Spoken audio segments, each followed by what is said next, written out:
Eso.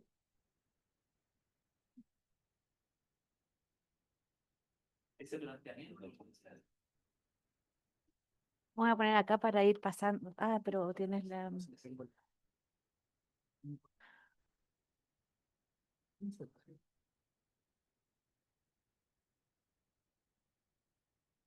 Bueno, le quisimos poner este título, más allá de la prevención, que creemos que estamos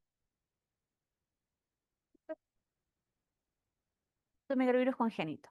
Entonces queremos mostrarles, eh, como equipo de infecto, cómo también nosotros y el hospital está participando, y está siendo parte de estos cambios, ¿ya? Lo cual en verdad nos llena de orgullo. ¿Lo voy a pasar aquí? Ahí. Pero para pasarla, prefiero pasarla yo porque son tan algunas animadas.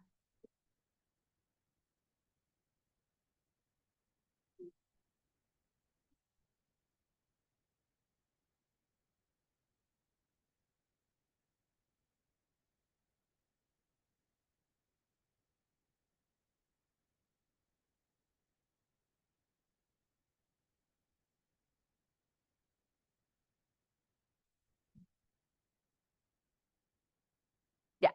Vamos a partir por algunos casos clínicos cortitos.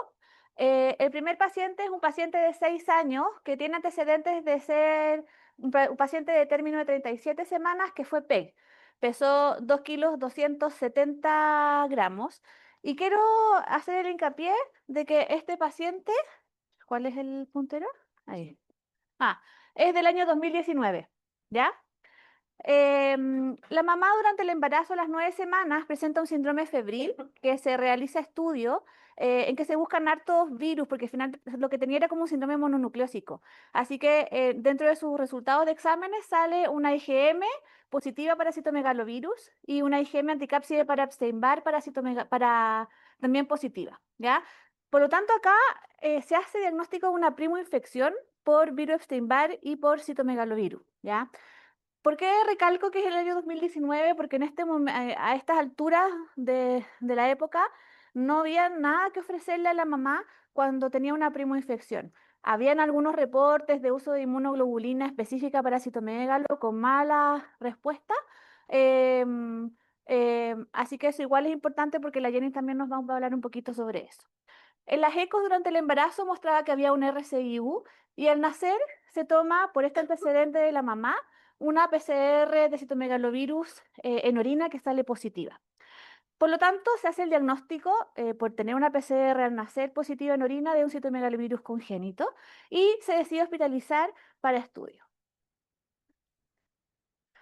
Dentro del estudio que se hace tenía una PCR en sangre, positiva con 31.000 copias, que eso es alto, se considera en general alto como una carga viral sobre 10.000, que independiente ahí si es asintomático o sintomático, se considera una carga suficientemente alta como para indicar tratamiento porque se asocia a mayor secuelas, principalmente auditivas. Se hace una punción lumbar en que la PCR citomegalovirus sale positiva, un fondo de ojo normal, hemograma y pruebas hepáticas que estaban normales, una eco cerebral normal, una resonancia de cerebro normal y las emisiones otoacústicas. No pasa el oído derecho, el cual se repite, que tampoco pasa, y después se realiza un VERA, que también está alterado el ojo derecho, y con eso se confirma en el fondo que el paciente tenía una sordera, o una hipoacusia sensorio-neural, que probablemente es secundaria al citomegalovirus porque es la primera causa, ¿no es cierto?, de hipoacusia sensorio-neural. Por lo tanto, se hace diagnóstico tanto por tener una PL positiva, y el ver alterado de un citomegalovirus congénito sintomático con compromiso del sistema nervioso central y auditivo. Por lo tanto, el paciente inicia ganciclovir endovenoso, eh, y completa 6 semanas de tratamiento endovenoso, ¿ya? En ese momento incluso se hizo una punción lumbar de control, ya como a las 2, 3 semanas para asegurar de este paso endovenoso a oral, que estuviera negativa antes de este cambio, asegurarse de la carga viral en sangre fuera bajando. Y finalmente, después de las 6 semanas endovenoso, pasa a la ganciclovir oral completa, y completa 6 meses de tratamiento oral, ¿ya? Igual quiero destacar estas 6 semanas, ¿ya? Porque es mucho tiempo de esterilización, lo que significa para una familia tener un hijo 6 semanas hospitalizado, en costos también para una institución es muy alto. Y la evolución de este paciente, bueno, unos papás muy, muy increíbles. Finalmente esta niña tiene un implante coclear y hace una vida completamente normal, baila ballet, va al colegio, le va bien, con muchas terapias, kine, TO, etcétera, pero en general ella tiene una vida muy buena, digamos. Pero sí quiero destacar este tratamiento prolongado. Les quiero contar ahora para ver otra realidad, que este es un caso de este año, del 2025, que este era un recién nacido de término 38 semanas, que también fue PEG, ¿ya? 2,6 kilos. No tenía microcefalia y acá el screening de emisiones de autoacústico refiere el oído izquierdo, ¿ya? Acá nosotros ya habíamos partido con el tamizaje de screening de citomegalo que le vamos a contar en un ratito más. Eh, este screening se deja tomado y después se van para la casa y nos avisan al cuarto día en el fondo que este tamizaje en saliva sale positivo. Lo primero que hacemos siempre cuando sale positivo es que nosotros lo citamos, le tomamos una PCR en orina para confirmar, el cual resulta también positivo. Tiene una PCR en sangre positiva, pero miren las copias, o sea, mucho menos, 750 copias. Una punción lumbar en que tenía un líquido cefalorraquídeo que estaba negativo. Un fondo de ojo normal, hemograma y pruebas hepáticas normales.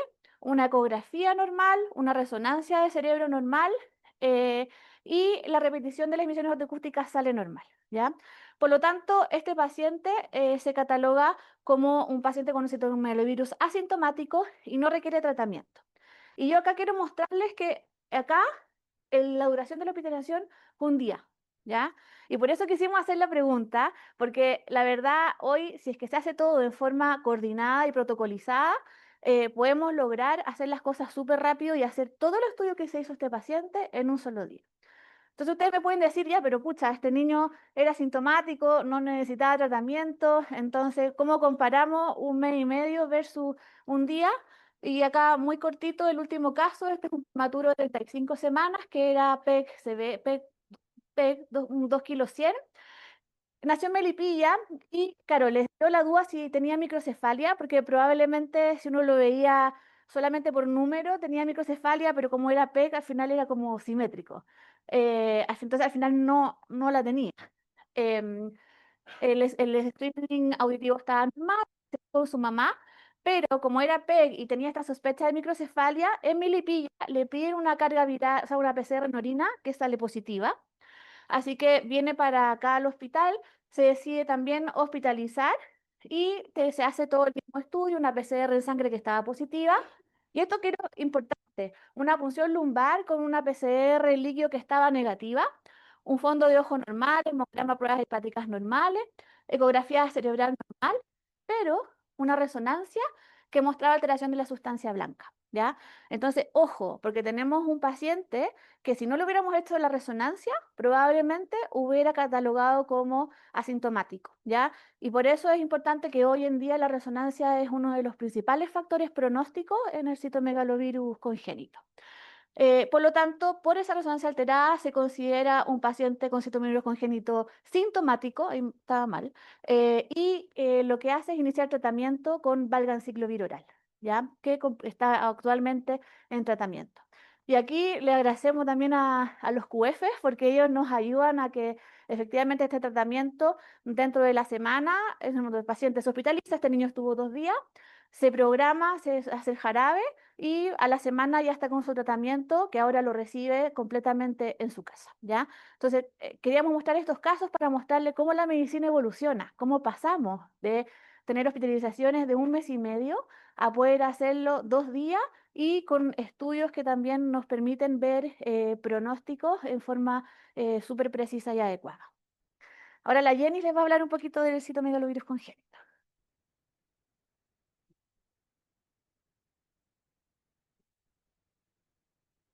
No ¿Y funciona. dónde se avanza aquí? No, ahí en el, Ah, ya en nomás. el mouse.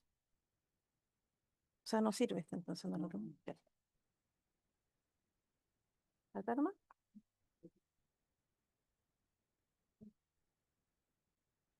¿Qué tiene que hacer?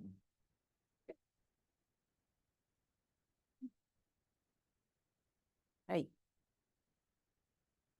Ya. Bueno, buenos días.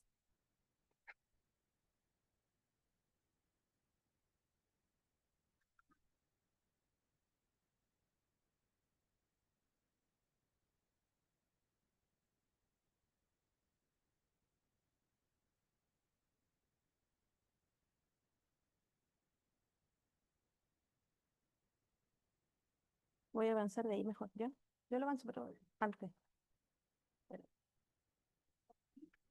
Sí.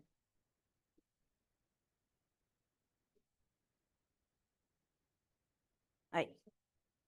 Ya. Como mencionó la Dani, el citomegalovirus es la principal causa de infección congénita, ¿cierto? Se describe que más o menos 1% de los recién nacidos tendría una infección. Lo que nosotros vemos, sí, es la punta del iceberg, porque los pacientes sintomáticos son solamente el 10% de los casos.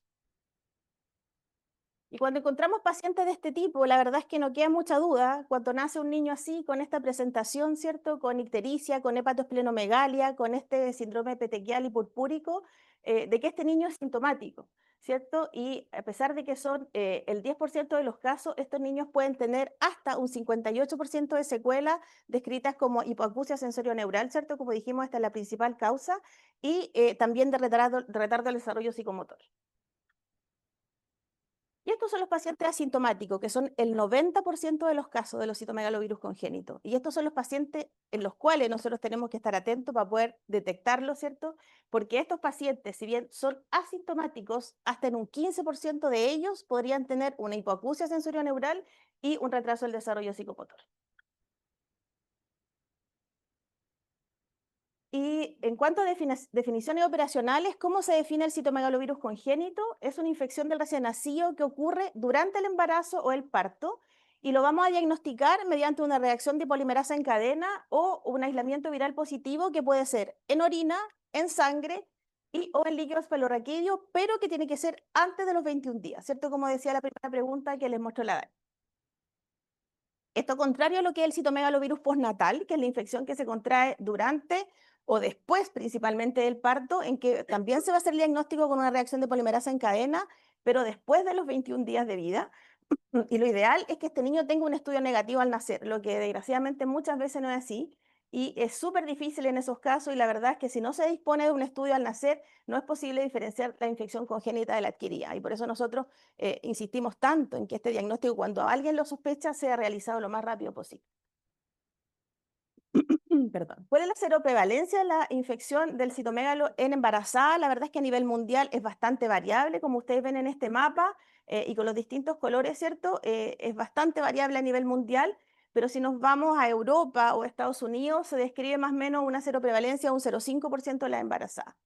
Y está descrito que los factores de riesgo para tener una infección por citomegalovirus es el menor nivel socioeconómico, la raza no blanca, las madres menores de edad, menores a 25 años, el tener contacto con preescolares, por ejemplo, personas que trabajan en jardines infantiles, son factores como importantes. ¿Qué es lo que ocurre a nivel de Latinoamérica? En cuanto a seroprevalencia materna, en estudios que son, ustedes ven que no son muy recientes, la verdad, pero es lo que hay. En México se describe hasta un 92% de seroprevalencia materna, en Brasil hasta un 96% y en Chile hay estudios que llegan hasta un 98% de las mujeres que son positivas para citomegalovirus. Y cuando hablamos de prevalencia de citomegalovirus congénito, ustedes ven que a nivel de, en el fondo, toda la región, se describe más o menos una prevalencia de infección de un 1%. Es lo que les decía, más o menos un 1% de los recién nacidos sería positivo para citomegalovirus. Y ustedes ven que los estudios chilenos que están publicados, hay un estudio de la doctora Luxinger, ¿cierto?, que es de la Chile de 1996, y un del doctor Yamamoto en el año 2009, es un estudio bastante antiguo, y esto crea la necesidad en el fondo de contar con valores nuevos, ¿cierto?, con realmente información nueva, que es lo que queremos ahora tener. Esta es la clásica tablita que nos enseñaron a todos cuando, en el pregrado probablemente, cuando en el fondo nos hablan de infección por citomegalovirus. El riesgo de infección fetal y secuelas según el tipo de infección materna. Tenemos una infección en la embarazada que puede ser primoinfección o una infección no primaria, o sea, una mujer que era positiva para citomegalo y que se reactiva durante el embarazo. Si tenemos una mujer con una primoinfección, el riesgo de que esta mujer transmita la infección al feto es de un 30 a un 40%. Por el contrario, si la infección es no primaria, el riesgo de transmisión es mucho más baja, es de un 0,2 a un 3,4%. Si ya tenemos que el niño está infectado, como dijimos, el 10% va a ser sintomático, de este 10%, 3 a 4% de estos niños puede morir y esto está asociado a la primoinfección materna durante el primer trimestre. El 96-97% de los niños va a sobrevivir y recordar, como les dijimos, que hasta el 58% de estos niños podría tener una secuela. En el otro grupo de los asintomáticos, que son del 90%, como les dije, ¿cierto? Recordar que hasta un 15% podría tener una secuela. Y la importancia de la infección en el primer trimestre está muy establecida, como ustedes ven en este estudio publicado, muestra que cuando una madre en el fondo transmite la infección o se contagia en el fondo durante el primer trimestre, los riesgos de secuelas graves son mucho mayores. Secuelas neurológicas hasta en un 13%, hipoacusia sensorio-neural hasta un 28% y cualquier tipo de secuela hasta un 32%, lo cual no se ve si la infección es más tarde. ¿Podemos ofrecer algún tratamiento si es que esta mujer en el fondo se detecta infectada durante el embarazo? Sí, se podría ofrecer, hay un tratamiento preventivo de transmisión materno-fetal, se podría utilizar inmunoglobulina específica para citomegalovirus o también el uso de valaciclovir. Y si ya determinamos que el feto está infectado, ¿cierto? Se hace un estudio, por ejemplo, de líquido amniótico con una PCR para citomegalo y resulta positivo, también se podría ofrecer tratamiento a este feto, digamos, con valaciclovir, lo cual es seguro durante el embarazo y se han demostrado en los distintos estudios buenos resultados con un aumento de la proporción de asintomáticos hasta un 83% versus el histórico que era un 43%. Y este ejercicio es súper importante en el fondo para estimar cuál es la carga de enfermedad por citomegalovirus congénito. Si tenemos en Chile más o menos 200.000 recién nacidos vivos al año y se dice que el citomegalo, ¿cierto?, es el 1% de los casos, tenemos al año 2.000 recién nacidos vivos con citomegalovirus. De estos, como el 10% son sintomáticos, tenemos 200 niños que van a ser sintomáticos en nuestro país, 7 de ellos van a morir, 193 van a sobrevivir y como el 50% tendría alguna secuela, tenemos 97 niños con secuela al año. De los asintomáticos, como es el 90%, son 1.800 niños al año, con el 15% alguna secuela, 270 niños, lo que nos lleva a un total de 367 niños al año con secuela en nuestro país. Si queremos en el fondo comparar qué importancia tiene el citomegalovirus, aquí por ejemplo se hizo el ejercicio con la enfermedad meningocócica. Según un boletín de vigilancia del ISP del año 2019, en ese año hubo 69 casos de enfermedad meningocócica en nuestro país, 13 de ellos resultaron con secuela, y si lo comparamos con los 2.000 niños que habría al año con citomegalovirus y con 367 casos de secuela, como les mencioné recién, esto es 30 veces más casos que lo que es la enfermedad meningocócica y 20 veces más secuela que lo que es la enfermedad meningocócica, o sea, no deja de ser un número importante. Y este 90% de niños asintomáticos son los que nos importan y son los que queremos que no se nos pasen. Por lo tanto, es súper importante como pediatra y sobre todo en neo tener un alto índice de sospecha. ¿Y en quiénes lo vamos a sospechar? El antecedente materno, por supuesto, tiene que ser importante. Está la posibilidad de que los obstetras, ¿cierto?, hagan tamizaje materno, que sería lo ideal. El antecedente materno, como mencionó la Dani, por ejemplo, este caso clínico de esta madre que se hizo el diagnóstico durante el embarazo, también es importante para poder pesquisar. El hallazgo ecográfico, por ejemplo, una ecografía durante el embarazo que detecte una ventrículomegalia también podría ayudarnos a hacer el diagnóstico. Y ya cuando se tiene, por supuesto, el antecedente de un feto infectado, como les dije, ¿cierto?, con una PCR positiva en líquido amniótico. Y desde el punto de vista del recién nacido, ¿cómo lo podemos sospechar? Estar atento a la presencia de PEC simétrico. Y es por esto que en Neo yo les agradezco porque las chiquillas están siempre súper atentas y en la pueri a los niños PEC, la verdad que no tengan otra causa idealmente, porque la idea es que no sea por un síndrome hipertensivo del embarazo o algo así, pero a los niños PEC se les toma PCR para citomegalo en orina y yo lo controlo posteriormente en el poli con los resultados. Y así como hemos detectado algunos casos también. La presencia de microcefalia, por supuesto, que tiene que hacer que el pediatra estudie a este paciente, la presencia de petequias o púrpura, la presencia de ictericia, de hepatoesplenomegalia o de algún signo neurológico, ¿cierto? También nos tiene que causar una alerta importante. Y acá el tamizaje auditivo. El tamizaje auditivo que no pasa, por supuesto que tiene que ser un signo de alerta. Ese examen se repite a los pocos días y si el segundo tamizaje está alterado, no hay ninguna discusión y que ese niño tiene que ser derivado a la brevedad de infectología para poder estudiar. Y el otro grupo que es importante son los hijos de madre VIH positivo. Se sabe y está estudiado que este grupo tiene una mayor incidencia de citomegalovirus, por lo tanto en la canasta de los hijos los hijos de madre VIH positivo está la toma de una PCR en orina y eso se realiza en todos estos niños y también se detectan más. ¿Cómo hacemos el diagnóstico? Antiguamente se solicitaba cultivo viral y chelvial, ¿cierto? Para los que somos pediatras un poco más antiguos. El cultivo viral sí es un cultivo que es engorroso, que demora mucho tiempo, hasta 3 a 4 semanas y que está disponible actualmente solamente en laboratorios de investigación. El chelvial lo mismo, es un cultivo acelerado, que este puede demorar 24 o 48 horas, pero que también actualmente está disponible en laboratorios de investigación. Por lo tanto, la reacción de polimerasa en cadena es el examen actualmente descrito y gold standard en el fondo para el diagnóstico. Detecta cierto ADN citomegalovirus en la muestra. Es una técnica que es rápida, que es sencilla, que está cada vez más disponible a nivel nacional. Ya muchos hospitales cuentan con laboratorio de biología molecular. Y recordar que este examen se puede hacer en las distintas muestras, ¿cierto? En sangre, en orina, el líquido cefalorraquídeo y también podría hacerse el lavado bronquialveolar.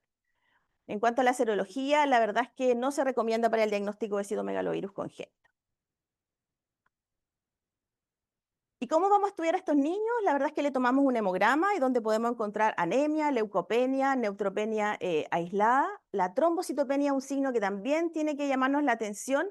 En general, plaquetas menor a 150.000, la hiperbilirubinemia conjugada, el aumento de las transaminasas, ya que principalmente el aumento de la GPT. Y en el líquido cefalorraquídeo, cuando uno realiza una punción lumbar, muchas veces no vamos a observar inflamación, pero sí lo que está escrito y que se ve es el aumento de las proteínas. Y por supuesto el contar, ¿cierto?, con un estudio positivo para citomegalo en el líquido cefalorraquídeo. Del punto de vista de las imágenes, lo que está más disponible para todos es la ecografía. En la ecografía vamos a encontrar la presencia de calcificaciones o dilatación ventricular o la clásica vasculopatía lentículo estriada que se describe, pero hay que recordar que esta última podría estar presente hasta en el 5% de los recién nacidos normal. Y sí recordar que la ecografía tiene la limitación de que no, en el fondo no evalúa bien la sustancia blanca, por lo tanto hay muchos niños que van a tener una ecografía normal y que es operador dependiente, ¿cierto? Y aquí es la resonancia nuclear magnética cerebral, el examen de elección, en el fondo, porque es mucho más sensible en ver las alteraciones de la sustancia blanca, no conlleva una irradiación para el recién nacido, y existen protocolos que les voy a mostrar ahora que son protocolos sin sedación en el recién nacido, y recordar, y esto es súper importante, este estudio de este autor Blázquez Glamero en el año 2019, en que 27% de niños que tenían una ecografía normal tenían alteración en la resonancia nuclear magnética. A estos pacientes también se les realiza una evaluación multidisciplinaria, ¿cierto? Como dijimos, del punto de vista auditivo, del punto de vista del fondo de ojo y idealmente examinado por un buen neurólogo, ¿cierto? Que detecte alguna alteración del desarrollo. Y esto es bastante novedoso, es un protocolo que el que les decía que se hace a los recién nacidos, que no requiere anestesia, que se llama luloterapia, en el cual en nuestro hospital se realiza. Y un protocolo que la verdad, como aquí está escrito, la idea es alimentar al recién nacido 30 minutos antes, procurar que se duerme, ofrecerle un chupetito, del fondo colocarle un antifaz, que tenga los ojitos cerrados, taparle el oído, finalmente es que esté calentito, apretadito en un lulo y se puede así hacer esta resonancia sin necesidad de un anestesista, lo cual obviamente hace que esto sea mucho más rápido y fácil de conseguir. Y acá queremos recalcar la importancia de la resonancia nuclear magnética en el diagnóstico de los citomegalovirus congénitos. Este es un estudio en que es retrospectivo, sí, reevaluaron las imágenes en un periodo de 8 años.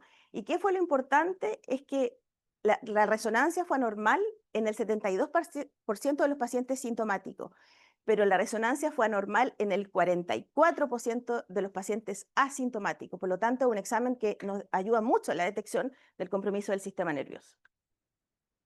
¿A quién vamos a tratar? Y también en el último tiempo ha habido mucha discusión al respecto y ha costado de que algunos grupos se pongan de acuerdo, pero sí hay consenso en que vamos a tratar a todos los pacientes que tengan compromiso del sistema nervioso central, cualquiera este sea, que tenga alguna forma de presentación severa de citomegalovirus, por ejemplo, alguna neumonía importante. Los pacientes con enfermedad leve o asintomático, en que se describe que son asintomáticos, que no tienen ninguna alteración de laboratorio o ninguna enfermedad clínica, estos pacientes la verdad es que no se tratan actualmente y sí se realiza un seguimiento.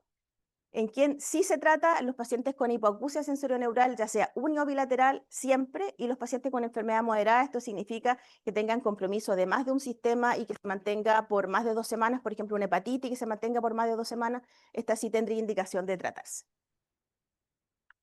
¿Y con qué lo vamos a tratar? Como le mostró la Dani, también digo, para los que fuimos pediatras más antiguos, nosotros vivimos lo que significaba tener un paciente hospitalizado con ganciclovir endovenoso por 6 semanas. Y en los primeros estudios que se realizaron, esto demostró en el fondo que, claro, ¿y por qué se hacía tener un niño hospitalizado 6 semanas? Porque había una mejoría en la audición casi en el 70% de los casos de los pacientes tratados. Pero actualmente contamos con valganciclovir, que es un tratamiento oral, que es 16 miligramos kilodosis, ahí está mal, cada 12 horas por 6 meses. Y también se hizo un estudio comparando qué ocurría el tratar con valganciclovir 6 semanas versus 6 meses, y lo que se vio es que el tratar 6 meses conllevaba un mucho mejor outcome auditivo a los 12 y a los 24 meses, y también un mucho mejor outcome neurológico a los 24 meses, lo cual es una maravilla el tratamiento realizado en su casa con un jarabe, ¿cierto? Y no tener que hospitalizar. Y esta es nuestra tablita con la cual trabajamos, ¿cierto? Aquí está súper resumido, esto está publicado en un consenso que les voy a mostrar más adelante. Eh, en el fondo tenemos los pacientes, ¿cierto? ¿Cuál es la línea de estudio para los pacientes sintomáticos o asintomáticos? ¿Cuál es el tratamiento que se recomienda? El seguimiento. Está todo súper clarito para los que lo quieran revisar. Y sí recalcar que es fundamental el seguimiento. Estos pacientes se mantienen en seguimiento en el poliinfectología, seguimiento multidisciplinario con neurólogos, y sobre todo recalcar la importancia de la hipoacusia sensorio-neural, que si bien cuando en los casos que es unilateral puede ser incluso progresiva hasta en el 65% de los casos. Por eso que un paciente que tenga un estudio auditivo negativo al nacer no significa que ese niño no va a tener una hipoacusia, este niño se sigue y la hipoacusia puede aparecer posteriormente. Y eso es la importancia en el fondo de poder hacer un tratamiento y detectar a estos niños. Este es el documento que yo les hablaba, está publicado en la revista chilena de infectología, es un estudio colaborativo que se hizo tanto con ginecobstetras como con pediatras infectólogos, y que nos habla de las recomendaciones para el diagnóstico y el manejo de la infección por citomegalovirus en la mujer embarazada y en el recién nacido. Es un documento súper completo para quienes lo quieran revisar, y está disponible, como le digo, en la Sociedad Chilena de Infectología.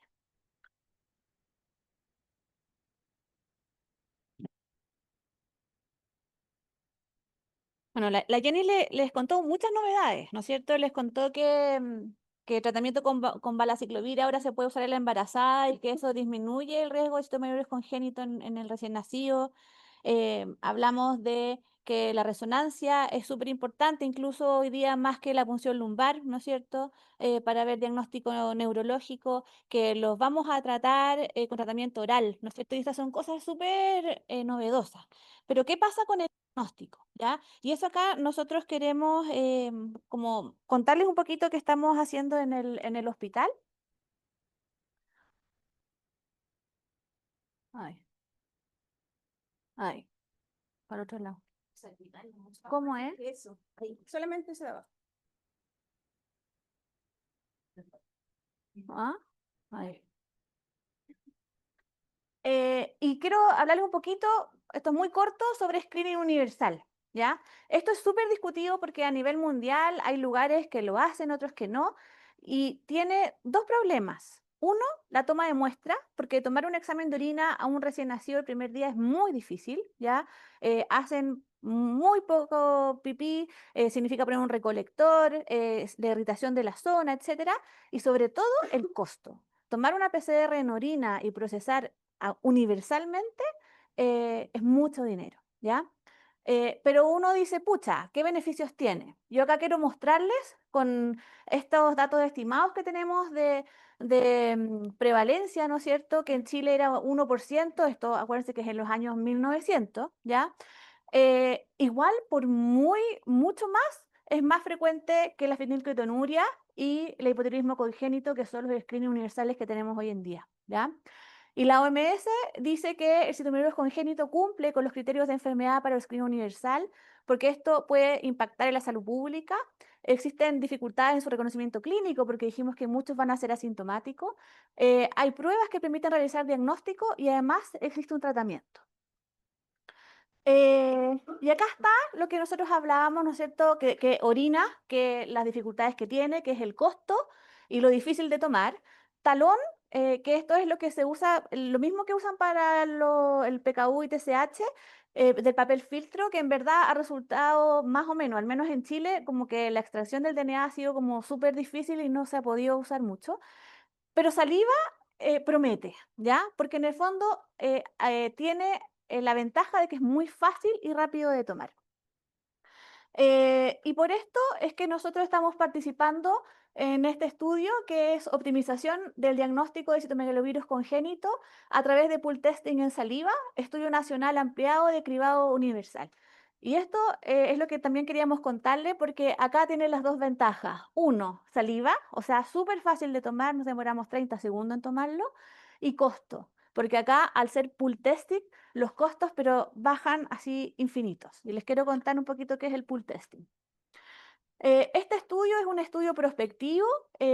Partimos a mediados de diciembre del año pasado. Es un trabajo enorme porque significa tomar ese citomegalovirus y tomar la muestra a todos los recién nacidos que nacen en este hospital, ¿ya? Por lo tanto, acá hay varios del equipo que les voy a mostrar, pero todos los días tomamos estas muestras. Y este es un estudio multicéntrico en que participa el Barros Luco, Coyhaique, nosotros, y ahora se sumó recientemente Temuco para también como muestras de regiones. ¿Y qué hacemos? Se toma el citomegalovirus en saliva, ¿ya? Y ustedes ven que se hace una turulita que se pasa por los dos costados, debajo de la lengua. Nos demoramos 30 segundos en tomarlo, entonces en verdad no hay ningún problema. Lo ideal es tomarlo una hora post lactancia materna, porque todos sabemos que el citomegalovirus se excreta por la leche materna, pero la verdad a veces para nosotros es imposible y asumimos esos falsos positivos que pudiéramos tener, que está dentro de los escritos de la técnica, y por eso es que cuando sale positivo en saliva siempre se confirma con orina, ¿ya? La muestra es estable y el procesamiento de la muestra es súper rápido, ¿ya? De hecho, el laboratorio, si bien no los hacen todos los días porque juntamos muestras, pero se demora 2 a 3 horas en estar el resultado. ¿Y qué significa pool testing? Y esto es también lo novedoso, es que literalmente se hace un pool, ¿ya? Juntamos nosotros 5 muestras, se toma un poquito de la muestra de cada uno, de cada paciente en el fondo, y si con esto se hace un pool. Y se hace la PCR con Aletia, que en el fondo también es una técnica de amplificación de ácidos nucleicos. Y si esto está negativo, informamos inmediatamente 5 pacientes negativos. Entonces es un 5 por 1, ¿ya? Y al haber una incidencia tan baja, lo hace, en el fondo, rinde mucho, ¿ya? ¿Y qué pasa? Si hicimos este pool y aquí había uno positivo, este nos va a salir positivo y lo que se hace es abrirlo. Y ahí se procesa cada muestra por separado y sabemos exactamente cuál es el paciente que está positivo, ¿ya? Así que eso, como decíamos, eso nos avisa el laboratorio, está positivo, confirmamos en orina y ahí hacemos todo esto que ya dijimos, si está positivo, se hospitaliza, se programa todo para hacer el estudio en un día y si está positivo, a través de los chiquillos, la Claudia y Rodrigo, nos mandamos a preparar el jarabe que esto se hace en la casa. Este es el equipo, somos hartos porque es harto trabajo. La Jenis, la Coté, la Caro, la Javi, que es matrona, la Ángela matrona, y el equipo de biología molecular, ya que imagínense, han procesado más de 1000 muestras este año. Así que está el Alan, el César, Francisco y Alejandro, ¿ya? Y acá tengo que aprovechar de dar las gracias, ¿ya? Porque la verdad acá hay muchos que nos ayudan. La doctora Álvarez, que es nuestra testigo nuestra casera de testigos. De básico nos ha ayudado la Chiqui, nos ha ayudado la Jime, en Onco, el Nico, la Andrea, la Ale Pérez, que no se me olvide nadie, la Maca Malic, que también es nuestra gran ayuda también, y además a los becados, porque nos ayudan en la parte administrativa, de ir a llenar las hojas, y la Eva que nos toma los exámenes de orina. Así que esto es un trabajo en equipo, ¿ya? ¿Y por qué es tan importante? Porque los últimos datos de prevalencia que tenemos son de los años 1900. Y esto, lo que nosotros estamos haciendo en este hospital, son los nuevos datos de prevalencia que vamos a tener en Chile, ¿ya? Y esto es lo que vamos a presentar ahora en la SOCHIPE, que se llama Prevalencia del citomegalovirus congénito en Chile y viabilidad de tamizaje universal con pulp testing en saliva en distintos centros del país. Y estos son como los datos preliminares, pero ustedes ven que acá todavía Temuco no parte, pero ven que son muchas muestras, ya esto es en julio, ya llevamos más de 1000 muestras. Nosotros tenemos 4 pacientes y con esto tenemos que la prevalencia actual nos da de un 0,27%. Probablemente acá igual tuvo impacto la pandemia en que hubo todo como una concientización de la higiene, de manos, del cuidado, uso de mascarillas, etcétera. Pero es interesante poder tener estos datos y la Janine Izquierdo, que es la que lidera todo esto a nivel nacional, está trabajando actualmente con el Instituto de Ciencias Complejas de Ingeniería, que son los mismos que hicieron el trabajo con Nirsevimab, para poder tomar estos datos y ver costo-eficiencia para poder, no sé, esperamos en un futuro próximo que esto se pueda implementar en Chile como un tamizaje universal. Así que el San Juan igual está haciendo historia en este momento y esto nos pone muy orgullosas. Existe además una red nacional de citomegalovirus. Esto se presentó en el SLIPE hace 2 años, que ahí teníamos 28 casos. Al día de hoy es una red latinoamericana que se va a presentar en el SLIPE ya con 75 casos, ¿ya? Así que también participamos bien activamente en eso.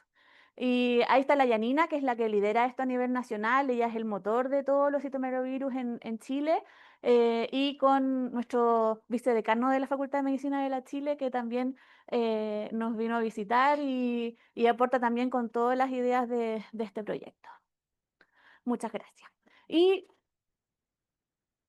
existe una fundación que creó unos papás con una niña con citomegalovirus congénito, que trabajan para la prevención y toda la información sobre el citomegalo, así que los invitamos a seguirlos por sus redes sociales.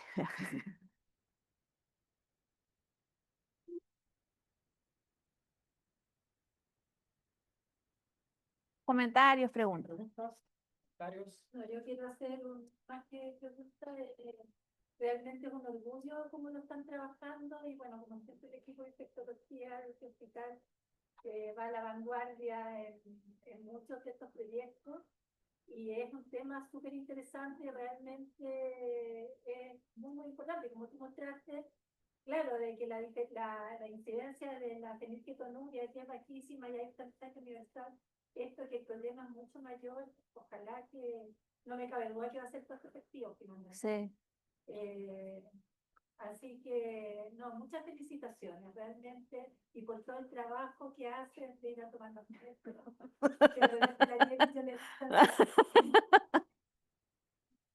hay que hacer. Pregunta, existe, o sea, primero felicitarla porque esto efectivamente es como nacional, ya a ese nivel. ¿Cómo uno puede tomar o No se escucha.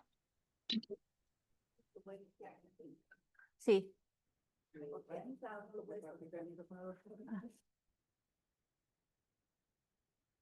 Esa era la pregunta porque mientras pasa el tiempo y mientras no exista tamizaje, uno puede solicitarlo como parte de nuestro desempeño pediátrico. Sí. Y aquí también. Es una pregunta porque acá está la importancia de la sospecha precoz, que es lo que decía la Jenis. Tenemos hasta el día 21 para hacer diagnóstico, porque ese es el tiempo de incubación del virus. Si nosotros tomamos una PCR después de los 21 días, no tenemos forma de saber si eso es congénito o es adquirido, ¿ya? Por lo tanto, para estudio y tratamiento se hace todo muy difícil. Y ahí está la gracia de poder pedir esta PCR citomegalo, si lo que dijo, PEC severo, microcefalia, y que no pase el screening auditivo por segunda vez. Y bueno, yo creo que esto ya también hay una clínica privada, que es la clínica de los Andes, que ya implementó la Letia en saliva como screening universal que se ofrece a todos los niños a los 10 días de vida. Eh, y tiene código FONASA y vale cerca de 25.000 pesos. Sí, así que igual es importante. El sticker citomegalo en orina tiene el sticker certificado por alguna de nosotros. Porque de repente, no, es que lo que pasa es que cuando uno abre un examen, todo el mundo quiere pedirlo, pero tiene que tener algunos requisitos. Yo te digo porque muchas veces nos llegan de Melipilla solicitudes, entonces cuando nosotros lo escuchamos, el cuadro clínico, por qué lo están pidiendo, lo autorizamos, pero en biología molecular no aceptan cualquier muestra. ¿Ya? Una pregunta de Copuchento, porque esto tiene un costo, ¿va? En términos de las PCR, tiempo de profesionales, qué sé yo. ¿Cómo se financia? ¿Un concurso? ¿De qué fondo? Eso quiero saber. Nos ganamos dos concursos. Uno es el de Ciencia e Innovación de la Facultad de Medicina y uno de la que eso ha permitido financiar sobre todo los costos de las PCR y de los insumos para poder realizarlas.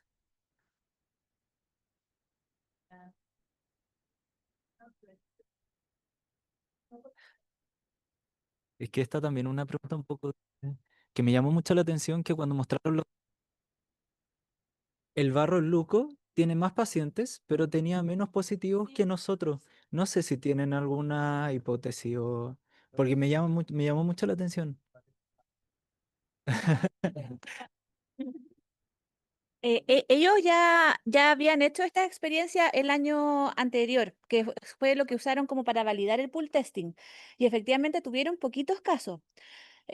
Sabemos que quizá poblacionalmente hay lugares en que se pueda concentrar más, quizá también con el hacinamiento, con el tipo de población, y por eso se quiso incluir regiones para poder también ver como más poblaciones diferentes, ¿ya? Y también nos llama la atención que nosotros también tenemos más falsos positivos que ellos. Nosotros, los falsos positivos son en global un 0,5%, que igual es poquito. Pero también hemos visto que también tenía que ver un poco con la toma de la muestra y también con que a veces sacamos de la pechuga para tomar el examen porque el tiempo no da. Yo tengo una duda respecto a la correlación que hay entre el líquido cefalorraquídeo positivo y resonancia, como para evitar PL y hacer resonancia nomás. No sé si eso se ha evaluado. Sí, bueno, no sé tú querés, pero sí, bueno, los gringos no hacen PL, ¿ya? Así que yo creo que la PL capaz que vaya cada vez disminuyendo y va a depender de la posibilidad de que tengan distintos hospitales de hacer resonancia, porque hoy incluso hay score que según la resonancia les da el pronóstico al paciente.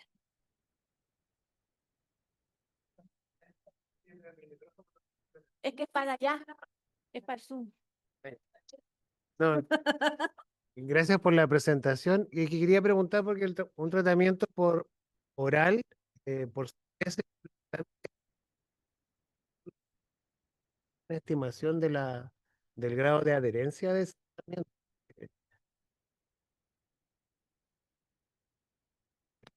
Eso quería preguntar. Gracias.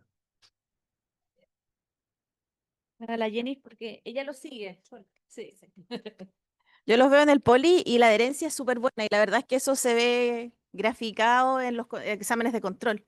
Vamos a un niño que parte con 500.000 copias en orina y al mes de tratamiento tiene 10.000 copias, no me queda ninguna duda que el niño está tomando el remedio. Y de verdad no tienen vómito, lo toleran súper bien, tampoco hacen efectos colaterales, se les controla hemograma, ¿cierto? Para ver si les bajan mucho los glóbulos blancos, la función renal, y es muy bien tolerada. ¿Ah? Y dura los 6 meses, y se trata los 6 meses, sí. Y hemos tenido niños que han tenido alteraciones de la resonancia y actualmente son niños que se ven, la verdad, yo no tengo ni una duda que el tratamiento es muy efectivo porque son niños que actualmente tienen desarrollo psicomotor normal. Sí.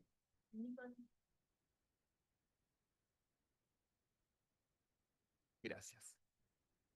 En primer lugar, saben ya que yo soy muy fan del equipo de Infecto, así que me encantó la presentación y estoy muy de acuerdo con la doctora Álvarez que creo que hay que juntarse más porque muchas veces uno se queda enfocado solamente a su rinconcito de la pediatría o de la neonatología en este caso y pierde el punto de vista general que es súper importante y tener otra visión. Luego quería hacer algunas aportaciones desde el punto de vista de esto en concreto, como de la incidencia, de la prevalencia, etcétera. Como que a mí, yo cuando llegué aquí me llamaba mucho la atención que tengo la sensación de que hay mucho menos citomegalovirus que en España. O sea, para nosotros, y esto alguna vez se lo he dicho, para nosotros, cada vez que un prematuro se ponía muy malo, tenía un empeoramiento, etcétera, o sea, el citomegalovirus era siempre nuestra primera opción y salía mucho. Era frecuente, tanto adquirido como congénito, ¿ya? Los datos teóricos son iguales o peores en Chile, o sea, como que hay más prevalencia en Chile que en España. Entonces, yo sé que esto no tiene ninguna evidencia científica porque es mi experiencia personal, pero tiene o sea, me llama mucho la atención. Yo no sé si... los niños de término no tengo mucha constancia porque no los vemos, pero en cuanto a los prematuros, sí que tenemos más como digamos, la visión real. Y por ejemplo, ahora estaba revisando las cosas que tenía de la beca de España y por ejemplo, había un estudio de 2019 del Clínic de Barcelona donde encontraron una prevalencia en prematuros extremos del 15% de citomegalovirus entre congénito y adquirido. O sea, nosotros acá tenemos entre 80 y 100 prematuros extremos por año. Significa que deberíamos tener 15 citomegalovirus en prematuros al año. No los tenemos. O sea, yo desde que estoy... Sí, sí, sí. O sea, y ahí me enlazo con lo segundo que quería decir. Entonces, esto es el primero que me llama mucho la atención, mucho. Yo tengo una teoría que justifica un poco el tema de los adquiridos, que es que en España hay mucha más lactancia materna, sobre todo en esto prematura, hay banco de leche, en el clínica hay banco de leche, donde estaba yo en Málaga había banco de leche, y por ahí también se puede transmitir el citomegalovirus. Eh, Eso justifica lo adquirido, pero lo adquirido, por ejemplo, en ese estudio eran un 5% del 15%, había un 10% que eran congénitos, entonces me llama mucho la atención. Segundo, y va con el diagnóstico de citomegalovirus congénito, nosotros usábamos el papel filtro, siempre. O sea, típico paciente que, no sé, se le pedía el citomegalovirus tardío por algún motivo, empezaba con síntomas tardíos, etcétera, y le pedía ahí en la orina a los 20 días y te salía positiva y te quedaba la duda, siempre decíamos, ya, rescaten el papel filtro. Y lo usábamos y funcionaba. Y con eso distinguíamos entre congénito y adquirido. Y esto se enlaza con la última aportación, o sea, pregunta barra aportación, que es claro, aquí no diferenciamos y en general no se diferencia entre recién nacido de término y pretérmino. Pero para mí hay una diferencia abismal. Porque, por ejemplo, las cosas más importantes es que, claro, siempre se dice que no se tratan los asintomáticos y se tratan los sintomáticos. Pero ¿qué es sintomático en un niño recién nacido prematuro? ¿Una trombocitopenia? No sé, un aumento de GOT-GPT, o sea, son todos sintomáticos los prematuros, entonces, o sea, es muy difícil distinguirlo y de hecho, como en España se habla mucho de este tema, había mucha discusión siempre también en si deberíamos tratar siempre el citomegalovirus en los niños prematuros y casi siempre acabamos tratándolo, porque si buscas esa enorme lista de síntomas que puede dar el citomegalovirus, un prematuro de menos de 32 semanas, alguno lo tiene 100%. Entonces, como que hay muchos matices en lo recién nacido prematuro, encuentro. Pero más allá de todo esto, sobre todo si yo creo que sería curioso entender por qué el papel filtro no funciona en Chile, porque sería la forma más fácil de hacerlo, pero si eso no se puede hacer, obviamente el screening saliva está clarísimo que si esos son los datos y esa es la incidencia y sobre todo las implicaciones que tiene, porque es una enfermedad que claramente es tratable y puede prevenir una hipoacusia, un déficit neurológico, consulta, incluso desde el punto de vista económico en el fondo, que lo que a veces cuesta, ¿no? Desde el punto de vista quizás de la gerencia de los hospitales y de los ministerios de los países, y encuentro que al revés en Chile se hace muy bien. Muchas veces los chilenos se tiran mucho para abajo, pero yo les aseguro que se hacen las cosas muy bien en Chile desde ese punto de vista, partiendo por el Nirsevimab, siguiendo con esto, como que en verdad hay una perspectiva de decir, ¿sabes qué? Ya, el screening en saliva cuesta, invento, 1.000 millones de pesos, pero ¿cuánto me cuesta el seguimiento, el implante coclear, una persona que no es funcional en la sociedad, que va a ser una persona discapacitada y que vamos a tener que apoyarla con subsidio y no sé qué, versus una persona que... Entonces, claramente, el beneficio es mayor que el costo, ¿no? Eso. Aquí se ha intentado harto lo del papel filtro, lo hemos mandado a la Católica con la doctora Ferrés, con gente que realmente maneja la técnica y no nos ha resultado. Lo otro que decías tú en prematuro, ustedes lo buscan harto, o sea, y no hay, y no hay más citomegalovirus. O sea, en la anemia un paciente se deteriora, pidámosle citomegalo, o tiene trombocitopenia, citomegalo, y no hay. Sí. Sí. Sí. La Carol, último. Lo último para aclarar, que el tamizaje por microcefalia es único, es el valor único, no en relación a talla, por favor. ¿Ya? Siempre es microcefalia de bajo. Sí, aunque sea, porque aunque sea pequeño de talla, ya la microcefalia tiene otro carril. Entonces, es tamizaje solamente por microcefalia exclusivo, ¿ya? Independiente de la talla. Ya, listo.